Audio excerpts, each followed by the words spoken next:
اٹھا کر دیکھنے والی قوت بھی دنیا میں کوئی ہو سکتی ہے؟ خدا کی قسم ہرگز نہیں ہو سکتی۔ چنانچہ یہاں پر ایک بات یاد آئی، انگلینڈ کی ایک سوسائٹی نے قرآن مجید کے تشخص کو اور اس کی صداقت اور حقانیت کو بگاڑ کر دنیا کے اندر اور خصوصاً اسلامی دنیا میں انتشار پیدا کرنے کی ایک کوشش کی۔ وہ کیا تھا؟ وہ کوشش کیا تھی؟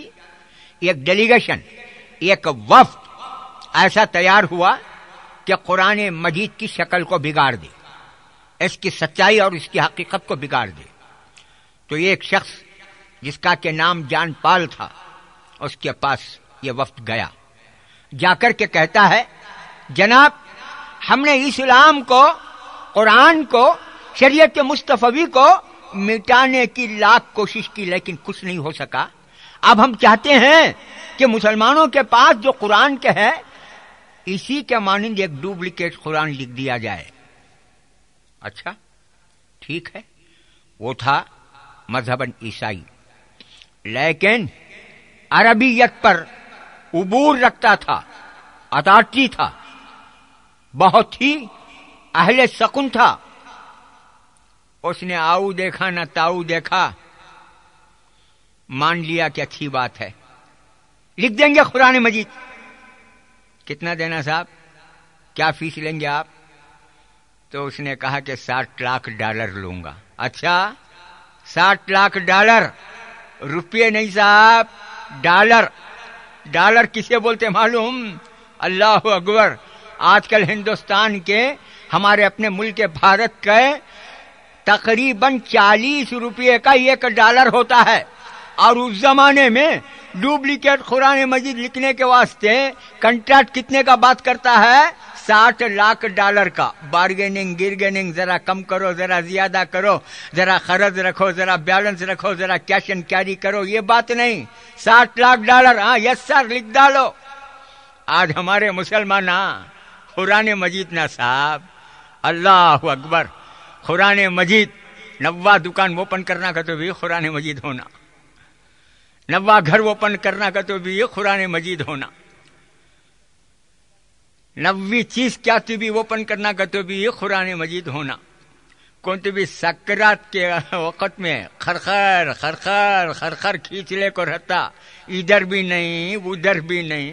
یہ چہارشنبے کو شروع ہوتی خرخراٹ، آپ کا چہارشنبہ آ جاتا، ججمنٹ ہوتا نہیں، ساس بھواں سالے سسرے مصری کا پانی ٹپکاتے رہتے ہیں۔ کیا تو بھی ایک فیصلہ ہو کو مر گا تو اچھا ہے نا؟ وہ فیصلہ بھی ہوتا نہیں، وہ وقت میں نہ انہیں پڑھ کو رہتا، نہ اس کے گھر والی پڑھ کو رہتی، نہ اس کے بچے پڑھ کو رہتے ہیں۔ بلالے کو آتا کنٹریکٹر کو، موزن صاحب ہمارے بابا کھینچ لے کو ہی ٹانگا جھاڑ لے کو، فیصلہ کیا بھی نہیں ہوا ہے، تمہیں پڑھ کو ادھر کی ادھر کی ہوئے تک پھونکتے رہو۔ کیا؟ سورہ یاسین، اس کے سوا دوسرا معلوم ہی نہیں۔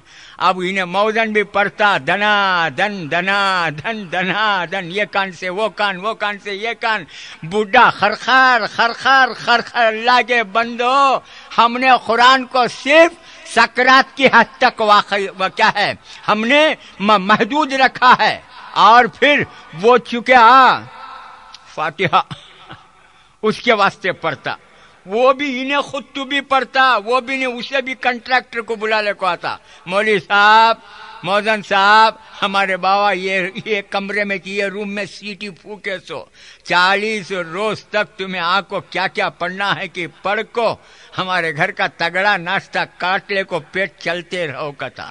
یا تو اس کے واسطے رکھا ہے، نہیں تو جھوٹے قسماں کھانے، لوگاں کا مال ڈبانے۔